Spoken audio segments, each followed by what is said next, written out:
হাই ই কক্সালৈ তোমালোক সকলোকে স্বাগতম মই শ্ৰী পুণ্যব্ৰত বৰদলৈয়ে আজি সপ্তম শ্ৰেণীৰ অংকুৰণ পাঠ্যপুথিৰ তৃতীয় পাঠটো তোমালোকৰ বাবে লৈ আহিছো তৃতীয় পাঠটোৰ নাম হ'ল পণ্ডিত আনন্দৰাম বৰুৱা আনন্দৰাম বৰুৱাৰ বিষয়ে আমি অলপ হলেও জানো আৰু আজি এই পাঠটোত আমি আনন্দৰাম বৰুৱাৰ বিষয়ে আলোচনা কৰিম আনন্দৰাম বৰুৱা কোন আছিল আনন্দৰাম বৰুৱাৰ পাণ্ডিত্যৰ বিষয়ে এই সকলোবোৰ সামৰি এই পাঠটোত এটি আলোচনা কৰা হৈছে আহাচোন পাঠটোলৈ যাওঁ 1870 চন অসমৰ এজন মেধাসম্পন্ন যুৱকে ভাৰতীয় প্ৰশাসনিক সেৱাৰ ICS প্ৰতিযোগিতামূলক পৰীক্ষাত সুখ্যাতিৰে উত্তীৰ্ণ হৈছিল কোন চনৰ কথা 1870 চনৰ কথা অসমৰ এজন সুযোগ্য সন্তান সেই সন্তানে কি কৰিছিলে ভাৰতীয় যি প্ৰশাসনিক সেৱা ICS এই প্ৰশাসনিক সেৱাই সুখ্যাতিৰে উত্তীৰ্ণ হৈছিলে এই প্ৰশাসনিক সেৱাত ভৰ্তি হ'বলৈ যি প্ৰতিযোগিতামূলক পৰীক্ষা হয় সেই পৰীক্ষাত সুখ্যাতিৰে উত্তীৰ্ণ হৈছিলে কোন হৈছিলে অসমৰ এজন মেধাসম্পন্ন যুৱক সুখ্যাতিৰে মানে হ'ল সুনাম কৰি যশস্যাৰে মানে খুব ভালকে পাছ কৰিছিলে কিহত পাছ কৰিছিলে ভাৰতীয় প্ৰশাসনিক সেৱাত এটো সমুকৈ কোৱা হয় ICS আৰু সেই প্ৰতিযোগিতামূলক পৰীক্ষাটোত এগৰাকী ব্যক্তিয়ে এগৰাকী যুৱকে এগৰাকী মেধাসম্পন্ন যুৱকে সুখ্যাতিৰে উত্তীৰ্ণ হৈছিলে সেই যুৱক গৰাকী সেই মেধা যুৱক গৰাকী কোন আছিল চাওঁ আহাচোন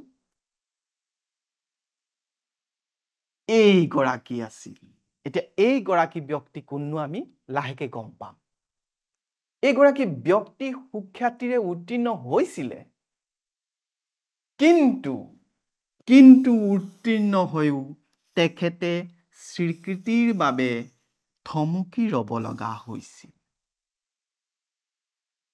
মেধাসম্পন্ন যুৱক আৰু সুখ্যাতিৰে উত্তীৰ্ণ হৈছে এটা সৰ্বভাৰতীয় স্তৰৰ পৰীক্ষাত ভাৰতীয় প্ৰশাসনিক সেৱা এই প্ৰতিযোগিতামূলক পৰীক্ষাত উত্তীৰ্ণ হৈও কিন্তু তেওঁ থমকি ৰবলগীয়া হৈছিল কিয় ৰবলগীয়া হৈছিল সুখ্যাতি মানে সুনাম কৰি যশস্যাৰে যশ কৰি এই পৰীক্ষাটো পাছ কৰিছিলে প্ৰতিযোগিতামূলক পৰীক্ষাটো পাছ কৰিছিলে কিন্তু থমকি ৰবলগীয়া হৈছিল কিয় কাৰণ এই পৰীক্ষাত উত্তীৰ্ণ বুলি ঘোষিত হ'বলৈ যি ন্যূনতম বয়সৰ প্ৰয়োজন যুৱকজনৰ সেই বয়স হোৱা নাছিল মানে যদি 28 বছৰ লাগিছিলে তেওঁ 27 বছৰ বা 26 বছৰতে এই প্ৰতিযোগিতামূলক পৰীক্ষাটো সুখ্যাতিৰে উত্তীৰ্ণ হৈ গ'ল এতিয়া কথাটো হ'ল যোগ্য যিটো বয়স লাগে যোগ্য সেই পৰীক্ষাটো দিবলৈ যি যোগ্যতা লাগে বয়সৰ যোগ্যতা লাগে সেই যোগ্যতাটো তেওঁ হোৱা নাছিল বয়সৰ কিন্তু তেতিয়া প্ৰশ্ন উদয় হ'ল এই ল'ৰাজনক উত্তীৰ্ণ বুলি স্বীকৃতি দিব পৰা হ'বনে নাই নহ'বনে নাই তেওঁক চাকৰিত সোমাব পৰা হ'বনে নাই এনেকুৱা বিভিন্ন ধৰণৰ প্ৰশ্ন উত্থাপন হ'ল এই লৈ বিলাতৰ পাৰ্লিমেণ্টত তুমুল বিতৰ্ক সৃষ্টি হৈছিল ল'ৰাজন সৰু বয়স যিমান বয়স হ'ব লাগে তাতকে কম বয়স হৈ আছে এই কথাটো লৈ বিলাতত খুব বিতৰ্ক হৈছে, দিব লাগে কয় এটা পাৰ্টিয়ে কয় দিব নালাগে, এনেকে বিতৰ্ক হৈ আছে, আলোচনা হৈ আছে। হা, তাৰপিছত কি হ'ল, তেতিয়া ব্ৰিটিছ পাৰ্লিয়ামেণ্টৰ সন্মানীয় এগৰাকী সদস্য মিষ্টাৰ গ্ৰেণ্ট ডাফে পাৰ্লিয়ামেণ্টক পতিয়ন নিয়াবলৈ চেষ্টা কৰি যুক্তি দৰ্শাইছিল। সেই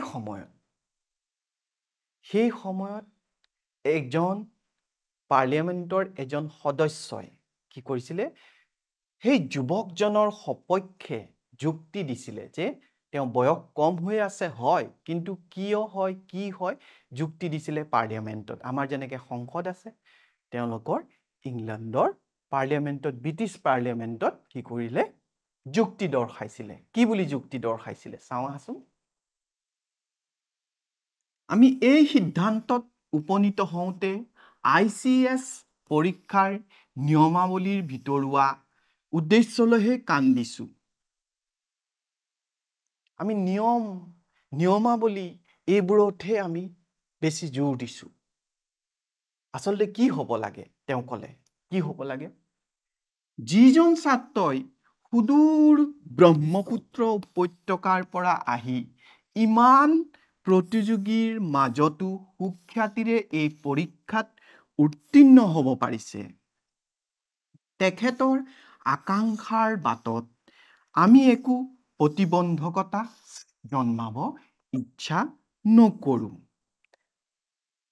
পাৰ্লিয়ামেণ্টৰ সদস্যজনে ক'লে যে আমি নিয়মাৱলীৰ ওপৰত বেছি জোৰ দিছোঁ, কিন্তু আমি এই কথা মন কৰা নাই যে এই ছাত্ৰজন কম বয়সৰ হ'ব পাৰে, বয়স কম হৈ থাকিব পাৰে, কিন্তু তেওঁ ক'ৰ পৰা আহিছে, সুদূৰ ব্ৰহ্মপুত্ৰ উপত্যকাৰ পৰা আহিছে। এতিয়া গম পাইছা ছাত্ৰজন ক'ৰ, ব্ৰহ্মপুত্ৰ উপত্যকা, মানে আমাৰ অসমৰে।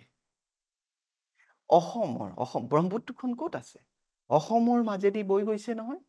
সেই ব্ৰহ্মপুত্ৰ উপত্যকাৰ সেই যুৱকজন ইমান দূৰৰ পৰা আহিছে, আহি ইয়াত পৰীক্ষা দিছে, সুখ্যাতিৰে উত্তীৰ্ণ হৈছে, আৰু তেখেতৰ যি আকাংক্ষা আছে, ইচ্ছা আছে, সেই ইচ্ছাৰ বাটত আমি যেন প্ৰতিবন্ধকতা সৃষ্টি কৰিবলৈ ওলাইছো নেকি বাৰু, বাধা দিবলৈ ওলাইছো নেকি বাৰু।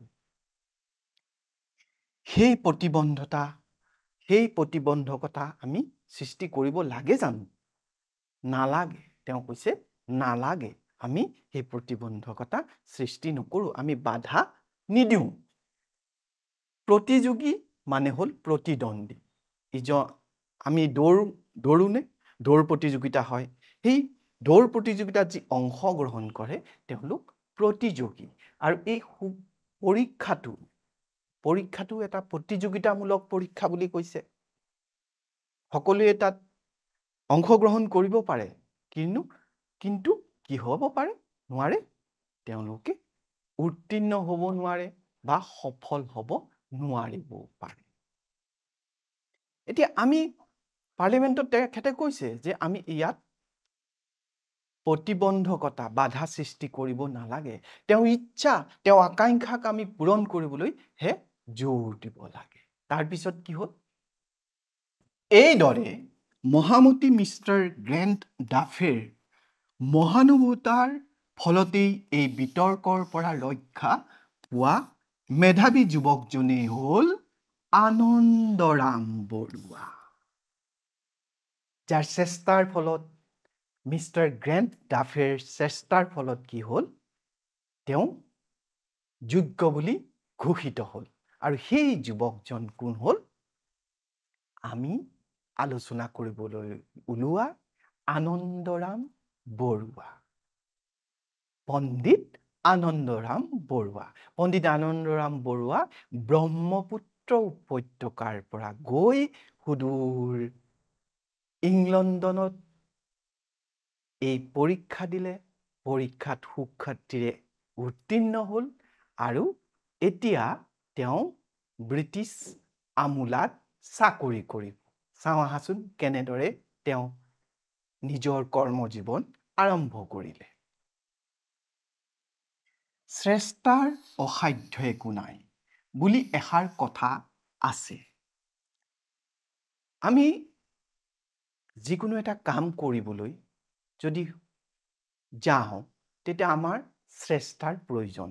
আমি চেষ্টা কৰিলে সফল হমেই। এবাৰ আমি বিফল হ'ব পাৰোঁ, দুবাৰ বিফল হ'ব পাৰোঁ, বাৰে বাৰে আমি যদি চেষ্টা কৰি থাকোঁ আমি সফল হমেই। সাফল্য আমি নিশ্চিতৰূপে পাম। সেয়ে কৈছে শ্ৰেষ্ঠাৰ অসাধ্য একো নাই। আনন্দৰাম বৰুৱাৰ ক্ষেত্ৰত এই কথাষাৰ আখৰে আখৰে ফলিয়াইছিল। পণ্ডিত আনন্দৰাম বৰুৱাৰ ক্ষেত্ৰতো এই কথাষাৰ আখৰে আখৰে ফলিয়াইছিল। তেখেতে চেষ্টা কৰিছিল আৰু চেষ্টা কৰিলেই তেখেতে চেষ্টা কৰি কৰি তেওঁ সাফল্য লাভ কৰিছিল, সফলতা লাভ কৰিছিল। তেখেতে ICS পৰীক্ষাত ৭ম স্থান লাভ কৰিবলৈ সক্ষম হৈছিল। তেখেতে ৭ম স্থান লাভ কৰিছিল। সৰ্বোচ্চ আৰু ৬জন আছিল, তেওঁ ৭ম স্থান লাভ কৰিছিলে। যেনেকৈ তোমালোকৰ ক'ৰবাত প্ৰতিযোগিতা হ'ল, প্ৰতিযোগিতাত প্ৰথম, দ্বিতীয়, তৃতীয় এনেকুৱা থাকে নহয়, তেনেকৈ তেওঁ ৭ম স্থান লাভ কৰিছিলে। কঠোৰ অধ্যৱসায় আৰু দৃঢ় মনোবলৰ বাবে তেখেতে এই কঠিন লক্ষ্যত উপনীত হ'ব পাৰিছিল। তেখেতৰ মনোবল কেনেকুৱা আছিলে? দৃঢ় আছিলে। তেখেতে কি কৈছিলে? কঠোৰ অধ্যৱসায় কৰিছিল। অধ্যৱসায় মানে হ'ল নেৰা নেপেৰাকৈ লাগি থকা কাৰ্য। অধ্যৱসায় মানে হ'ল নেৰা নেপেৰাকৈ লাগি থাকে। মানে কোনো এটা কাম তেওঁ শেষ নোহোৱালৈকে, সফল নোহোৱালৈকে তেওঁ নেৰা নেপেৰাকৈ লাগি থাকে। সেয়ে আনন্দৰাম বৰুৱা সফল হৈছিল। প্ৰতিটো কথাতে, প্ৰতিটো কামতে তেখেত সফল হ'বলৈ পাৰিছিল। কিয়? তেওঁ দৃঢ় মনৰ আছিল আৰু তেওঁ আছিল কঠোৰ অধ্যৱসায়। তাৰপিছত তেখেতৰ পিতৃ গড়গড়াম বৰুৱা আৰু মাতৃ দুৰ্লভেশ্বৰী বৰুৱা। মাক দেউতাকৰ তৃতীয় সন্তান আনন্দৰাম বৰুৱাই ইংৰাজী 1950 চনৰ মে' মাহৰ 21 তাৰিখে উত্তৰ গুৱাহাটীত ৰজাদুৱাৰত জন্ম হৈছিল। 21 মে' 1850 চনত আনন্দৰাম বৰুৱাৰ জন্ম হৈছিল উত্তৰ গুৱাহাটীৰ ৰাজাদুৱাৰত। আৰু তেখেতৰ পিতৃ মাতৃৰ নাম কি আছিলে? তেখেতৰ পিতৃৰ নাম আছিলে গড়গড়াম বৰুৱা আৰু মাতৃৰ নাম আছিলে দুৰ্লভেশ্বৰী বৰুৱা। আমি গম পালো তেখেত অসম সন্তান, তেখেতৰ উত্তৰ গুৱাহাটীৰ ৰাজাদুৱাৰত জন্ম হৈছিল 1850 চনৰ 21 মে'ত। তেখেতৰ দেউতাকৰ নাম, পিতৃৰ নাম গড়গড়াম বৰুৱা আছিল আৰু মাকৰ নাম আছিল দুৰ্লভেশ্বৰী বৰুৱা। পণ্ডিত প্ৰবৰ চিভিলিয়ান আনন্দৰাম বৰুৱাই কামৰূপৰ উত্তৰ গুৱাহাটীৰ মজিন্দৰ বৰুৱা বংশৰ লগতে অসমৰ নাম উজ্জ্বল কৰি থৈ গৈছে। তেখেত কোন বংশৰ আছিল? উত্তৰ গুৱাহাটীৰ মজিন্দৰ বৰুৱা বংশৰ আছিলে। আৰু তেখেতে নিজৰ বংশৰে নাম উজ্জ্বল কৰা নাই, লগতে আমাৰ অসমৰো নাম উজ্জ্বল কৰি থৈ গৈছে। কোনে? পণ্ডিত প্ৰবৰ আনন্দৰাম বৰুৱাদেৱে। অসমত সেই সময়ত কলেজ নথকাত আনন্দৰাম বৰুৱাই প্ৰৱেশিকা পৰীক্ষাত উত্তীৰ্ণ হৈ কলকাতাৰ প্ৰেচিডেন্সি কলেজত নামভৰ্তি কৰে। 1850 চনত অসমত কলেজ নাছিলে। তেতিয়া কি হ'ল? তেখেতে কলিকতাত, মানে কলকাতাত, এতিয়া আমি কলকাতা বুলি কওঁ, সেই কলকাতাত কি কৰিলে? পঢ়িবলৈ গ'ল। পঢ়িবলৈ কেতিয়া গ'ল?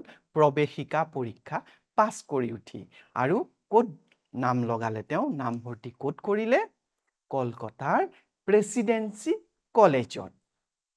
প্ৰেচিডেন্সি কলেজত সেই সময়ৰ বহুত নাম আছিলে। দেশৰ কেইখনমান কলেজৰ ভিতৰত প্ৰেচিডেন্সি কলেজ ইয়াৰ অসমৰ বহু সন্তানে সেই সময়ত প্ৰেচিডেন্সি কলেজত পঢ়িবলগীয়া হৈছিলে কাৰণ ইয়াত কলেজ নাছিলে, অসমত কলেজ নাছিলে। তাৰ পিছত সেই কলেজৰ পৰাই তেখেতে FA পৰীক্ষাত সুখ্যাতিৰে উত্তীৰ্ণ হৈ গণিতত সৰ্বোচ্চ নম্বৰ সহ ডাফ স্কলাৰশ্বিপ পায়। প্ৰেচিডেন্সি কলেজত পঢ়িলে, কি পঢ়িলে? FA পঢ়িলে। FA পৰীক্ষাত তেওঁ কি পালে? গণিত বিষয়ত সৰ্বোচ্চ নম্বৰ পালে। সৰ্বোচ্চ নম্বৰ পোৱাৰ লগে লগে তেওঁ কি কৰিলে? বৃত্তি স্কলাৰশ্বিপ দিলে। বৃত্তি দিলে আৰু সেই স্কলাৰশ্বিপ পালে কোনে? পণ্ডিত আনন্দৰাম বৰুৱাই। সেই সময়ৰ ভাৰতত থকা ইংৰাজ চৰকাৰে ছাত্ৰক উচ্চ শিক্ষাৰ বাবে বৃত্তি দি বিলাতলৈ পঠিয়াইছিল। সেই সময়ত 1850 চনত তেওঁ জন্ম হ'ল। তাৰপিছত তেওঁ প্ৰৱেশিকা পাছ কৰিলে। এই সময়ছোৱাত আমাৰ অসমখন ব্ৰিটিছ আমোলাত আছিলে। ব্ৰিটিছ আমোলাত থকাৰ সময়ত প্ৰৱেশিকা পৰীক্ষা তেওঁ পাছ কৰাৰ সময়ছোৱাত অন্তত কি আছিলে? ব্ৰিটিছ আমোলাত আছিলে। ব্ৰিটিছ আমোলাত থকাৰ কাৰণে ইংৰাজ চৰকাৰখনে কি কৰিছিলে? ইংৰাজ চৰকাৰে কিছুমান মেধা ছাত্ৰ ছাত্ৰীক কি কৰিছিলে? ভাৰতীয় মেধা ছাত্ৰ ছাত্ৰীসকলক স্কলাৰশ্বিপ দি বৃত্তি দি পেলাই ইংলণ্ডত পঢ়িবলৈ বা বিলাতত পঢ়িবলৈ, বিদেশত পঢ়িবলৈ সুবিধা কৰি দিছিলে। কাৰণ বিলাতত পঢ়িবলৈ যথেষ্ট ধন টকা পইচা লাগিব। সেয়েহে বৃত্তি দি পেলাই তেওঁলোকক কি কৰিছিলে? পঢ়াৰ সুবিধা কৰিছিলে, উচ্চ শিক্ষা গ্ৰহণৰ সুবিধা কৰি দিছিলে। FAৰ পিছত কি পঢ়িব এতিয়া? সেই বিষয়ে তেওঁলোকৰ পইচাৰ পাতি নাথাকিলেও যদি সেই ছাত্ৰগৰাকী বা সেই যুৱকগৰাকী মেধা হয় তেতিয়া তেওঁলোকে বৃত্তি পাইছিলে আৰু ইংৰাজ চৰকাৰে বিলাতত পঢ়াৰ সুবিধাকণ দিছিলে। তেখেতে এই বৃত্তি লাভ কৰি লণ্ডনত বেৰিষ্টাৰী পঢ়ি সুখ্যাতিৰে উত্তীৰ্ণ হৈছিল। আকৌ তেখেতে কি পালে? বৃত্তি পালে আৰু সেই বৃত্তিৰে কি কৰিলে? তেওঁ লণ্ডনত পঢ়িবলৈ সুবিধা পালে। কেনেকে? ইংৰাজ চৰকাৰে সুবিধাকণ দিছিলে, মেধা ছাত্ৰ ছাত্ৰীসকলক দিছিলে।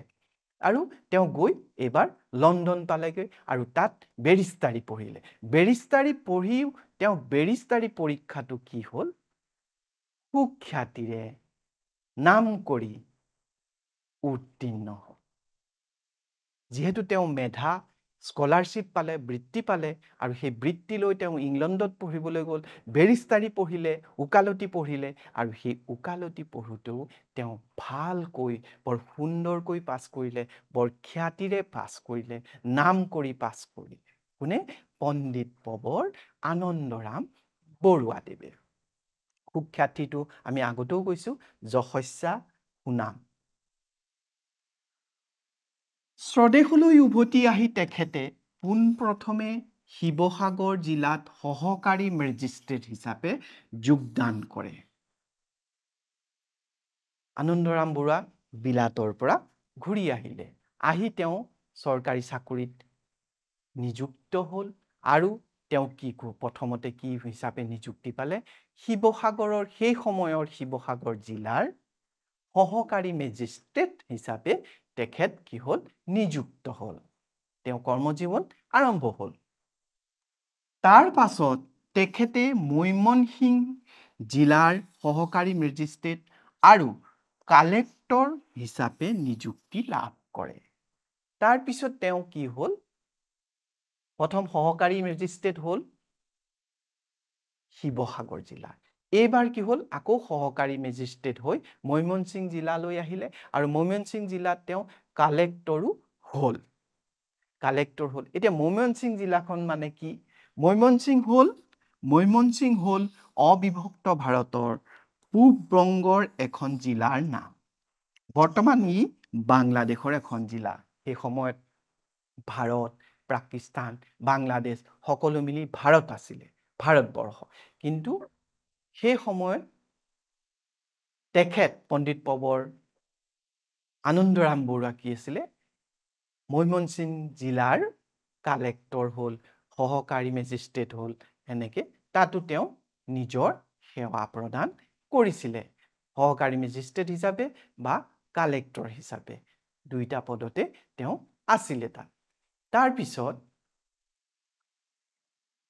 এনেদৰে বিভিন্ন জিলাত উচ্চ পদস্থ বিষয়া হিচাপে কাৰ্যনিৰ্বাহ কৰি 1884 চনত নোয়াখালী জিলাৰ মেজিষ্ট্ৰেট হিচাপে নিযুক্ত হয়।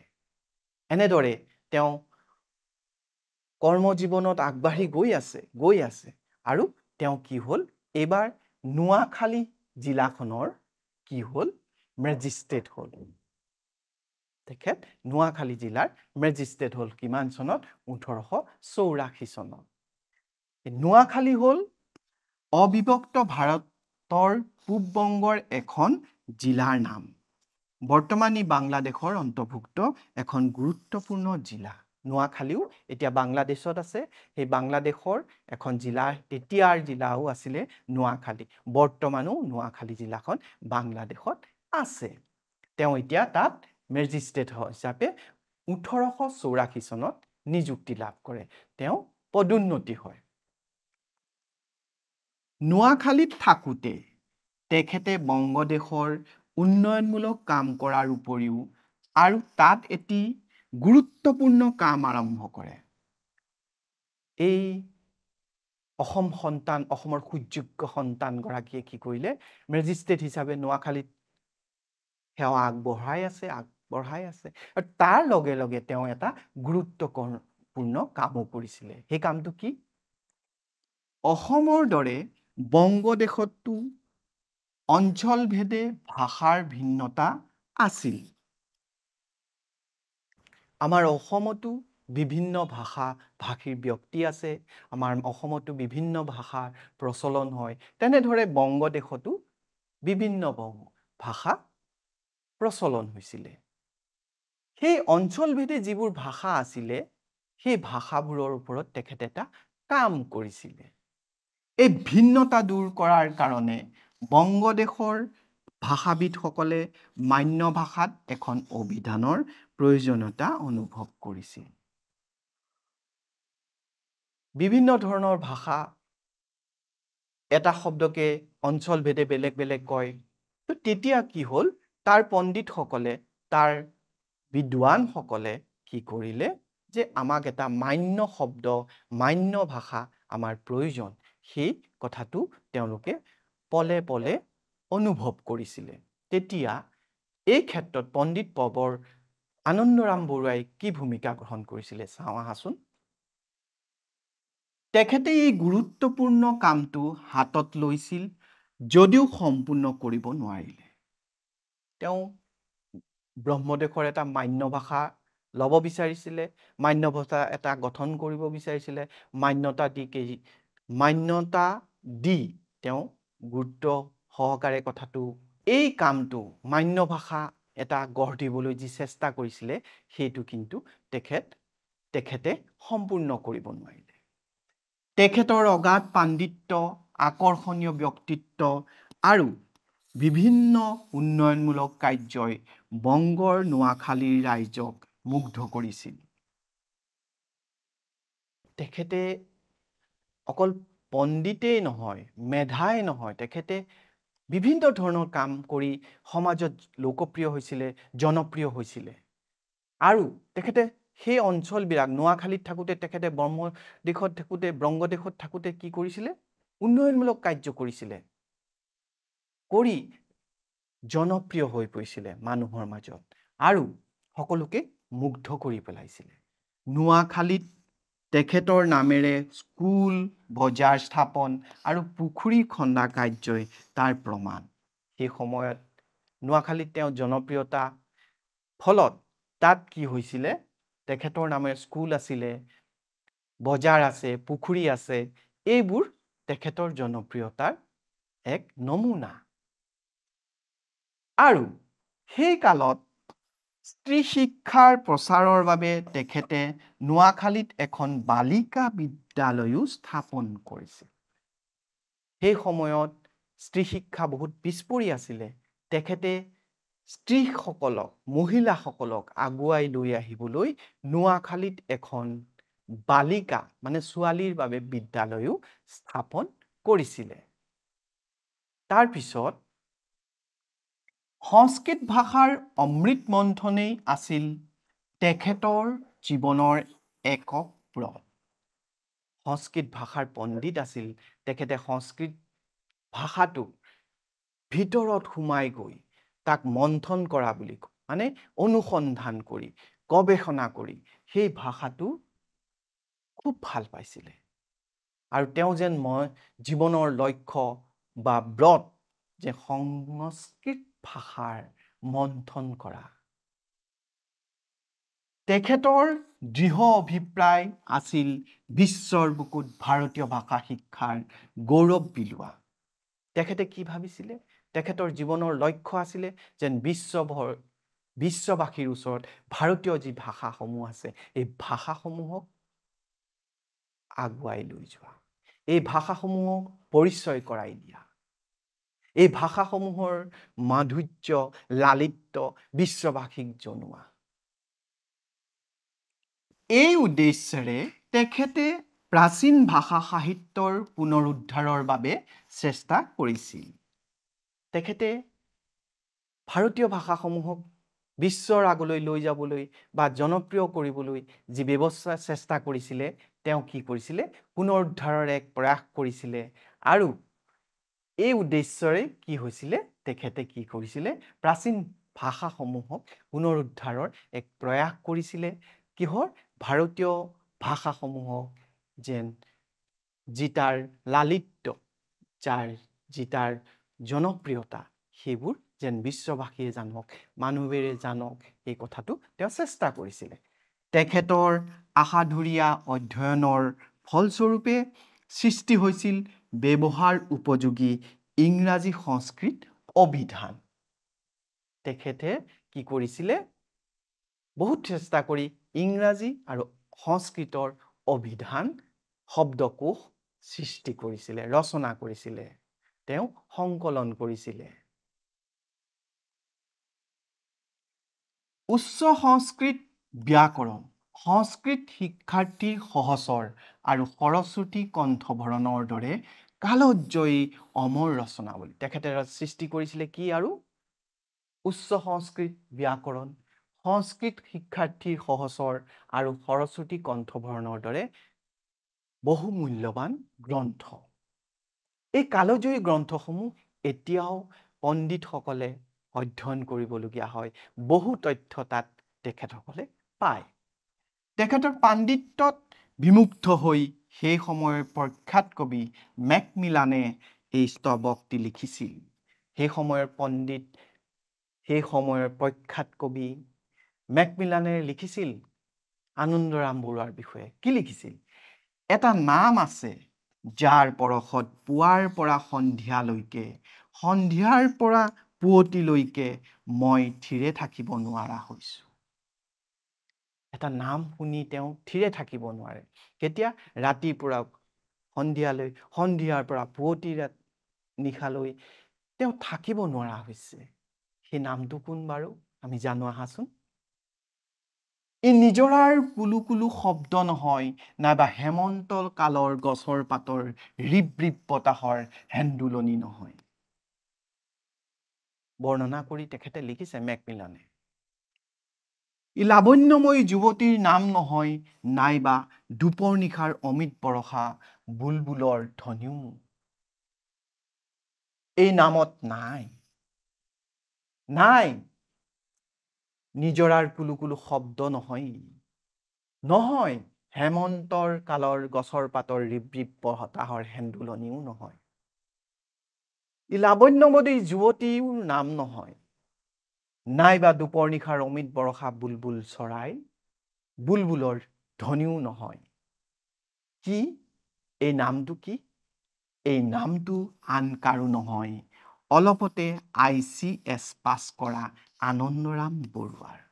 তেখেতে আনন্দৰাম বৰুৱাৰ যি পাণ্ডিত্য, যি সুখ্যাতি, যশ, এইবোৰ শুনি শুনি তেখেত অস্থিৰ হৈ গৈছে তেখেতক খুব ভাল লাগে মেকমিলানৰ এই কথাটোকে প্ৰকাশ কৰিব কৈছে মানে আনন্দৰাম বৰুৱাৰ কথা তেওঁ পদে পদে সকলো সময়তে মনলৈ আহি থাকে অসমৰ গৌৰৱ এইজনা মনীষীয়ে 1889 চনৰ 19 জানুৱাৰীত বংগদেশত আকস্মিকভাৱে মৃত্যুবৰণ কৰে দুখৰ বিষয় অতি কম বয়সতে 1889 চনত 19 জানুৱাৰীত তেখেতে বংগদেশত ইহলীলা সমৰণ কৰে খুব কম বয়সতে জীৱনৰ মূল্যায়ন যে দীৰ্ঘ জীৱনৰ সলনি কৰ্মকৃতিৰ জৰিয়তে হয় সেই কথা সুন্দৰভাৱে তেখেতে প্ৰমাণ কৰি থৈ গৈছে খুব কম বয়সত তেখেত ঢুকালে খুব কম বয়সত ঢুকালে কিন্তু যিখিনি সময় তেখেত থাকিলে অলেখ কাম কৰি গ'ল সমাজত তেখেতৰ পদচিহ্ন ৰাখি গ'ল অসমত নহয় দেশ বিদেশত তেখেতৰ পাণ্ডিত্য আজিও চৰ্চা হয় কেৱল 39 বছৰীয়া ছুটি জীৱনত চিৰকুমাৰ আনন্দৰাম বৰুৱাই সংস্কৃত ভাষা সাহিত্যলৈ অমূল্য অৱদান আগবঢ়াই থৈ গৈছে কেৱল 39 বছৰ জীয়াই থাকিলে তেখেত এই জীৱনকালত তেখেতে সংস্কৃত ভাষাত অনেক কাম কৰিলে অলেখ কাম কৰিলে ভাষাৰ ক্ষেত্ৰত কৰিলে তেখেতে সাহিত্যলৈ অৱদান যোগালে এই গোটেইখিনি কৰি গ'ল কেৱল 39টা বছৰতে তেখেতে ভাষা সাহিত্যৰ যি অমৃত ভাণ্ডাৰ দি থৈ গ'ল সেই সঁচাকৈয়ে অতুলনীয় ভাষা সাহিত্যৰ যি অমৃত ভাণ্ডাৰ আমাক দি থৈ গ'ল সমাজক দি থৈ গ'ল বিশ্বক দি থৈ গ'ল সেই সঁচাকৈ অতুলনীয় এতিয়া তোমালোকে পণ্ডিত পবৰ আনন্দৰাম বৰুৱাৰ বিষয়ে বহুখিনি কথাই জানিলা এতিয়া আহাচোন আমি এই পাঠটোৰ আধাৰিত কেইটামান প্ৰশ্ন তোমালোকৰ লগত আলোচনা কৰোঁ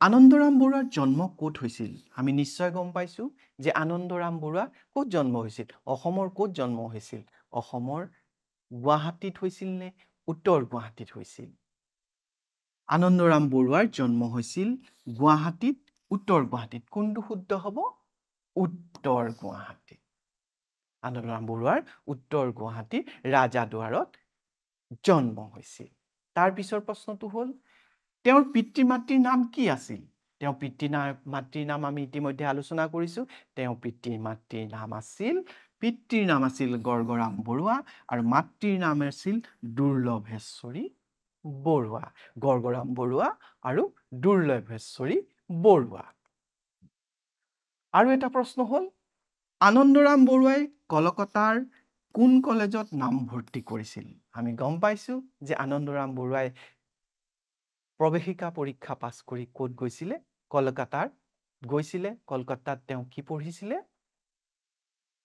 ক'ত পঢ়িছিলে তেখেতে কলকাতাৰ প্ৰেচিডেন্সি কলেজত নামভৰ্তি কৰিছিলে আনন্দৰাম বৰুৱাই কলকাতাৰ প্ৰেচিডেন্সি কলেজত নামভৰ্তি কৰিছিলে